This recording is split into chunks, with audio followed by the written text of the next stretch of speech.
바보 수학과 세월호. 앞에서 바보 수학에 대한 이야기를 했는데 이 바보 수학은 세월호 사건과 깊이 관련되어 있습니다. 우리 국민들 가슴에 커다란 충격을 준 세월호 사건이 이 사건 때문에 우리는 서둘러 수학교육을 개혁해야 합니다. 세월호의 진범은 바로 수학이기 때문입니다. 무슨 헛소리냐고요? 수학과 세월호가 무슨 관련이 있는 걸까요? 이제 세월호의 진범을 조심스럽게 추리해 봅시다. 2014년 4월 16일 일을 하다가 우연히 TV에서 세월호 침몰 소식을 보고 있었습니다. 그런데 몇 시간 전만 해도 북한이 보낸 무인 비행기가 중국제라는 것이 밝혀졌다는 뉴스가 나왔습니다. 불현듯 이 뉴스를 덮어버릴 만한 큰 뉴스거리가 필요한 건가 하는 느낌이 들었습니다. 사실 북한 무인기가 추락했다는 뉴스가 나오자마자 무인기 동호회 전문가들이 바로 분석에 들어가 결코 북한에서 날려보낸 무인기가 아니라는 것을 너무도 적나라하게 밝혀내 버렸습니다.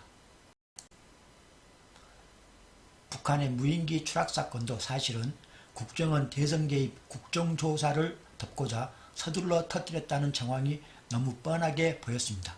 즉 세월호를 침몰시킨 사람은 바로 이런 일련의 사건들을 조종하던 사람이 아닐까 하는 의심을 하는 것은 상식적인 추론 능력을 갖춘 사람이라면 얼마든지 해볼 만한 추론입니다.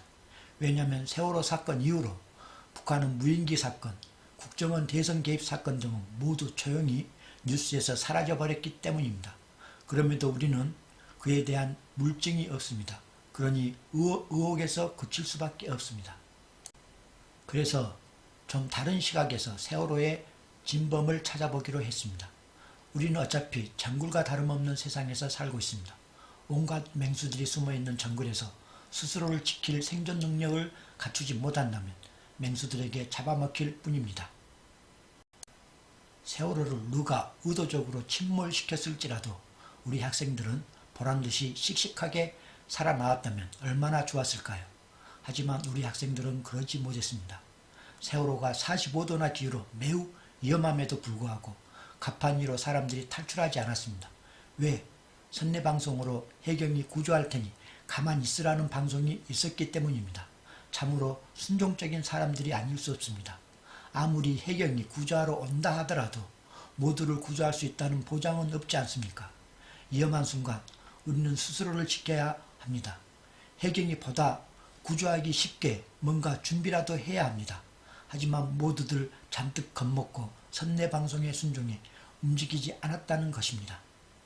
그런 상황에서 그 누구도 합리적인 판단력을 발휘하지 못했다는 것입니다. 심지어 선생님들까지 말입니다. 선내방송에 현혹될 것이 아니라 스스로 상황 파악을 하고 최대한 살아남을 방법을 강구했어야 하지 않은가 말입니다. 언제 이 나라가 백성들의 생명을 보호해 준 적이 있었단 말입니까? 임진왜란, 병자호란부터 6.25 전쟁까지 나라가 백성들을 제대로 지켜준 적이 한 번이라도 있었는지 말입니다. 참으로 원통한 일입니다. 이런 나라에서 살아남으려면 스스로 살아갈 생존 능력을 갖춰야 하는 것입니다. 그것이 바로 수학입니다. 수학이란 학문은 잘못된 정보와 올바른 정보를 가려내주는 역할을 합니다. 그런데 우리는 수학교육을 그렇게 하지 않았습니다. 조선시대부터 수학은 단지 왕권을 보좌하는 신여 역할밖에 하지 않았습니다. 그리고 현대에 와서도 수학은 권력의 신여를 자처합니다. 이승만 대통령의 부정선거를 4.4 오입이라며 서울대 수학교수 최윤식이 아부를 하고 있습니다. 진실을 소외해야 할 학자가 권력을 위해 거짓을 만들어낸 것입니다. 한국 사회는 이런 분위기가 만연해 있습니다. 가짜뉴스들이 양산되는 것도 바로 이런 이유 때문입니다. 진실이 자신을 파멸시킬지라도 그 진실을 밝혀내야 되겠다는 오이디푸스의 정신이 없는 것이 한국 사회입니다. 오이디푸스 같은 바보스러운 사람이 생겨난 것은 서양사회가 오랜 동안 진실을 추구하는 바보의 수학을 존중해온 까닭입니다.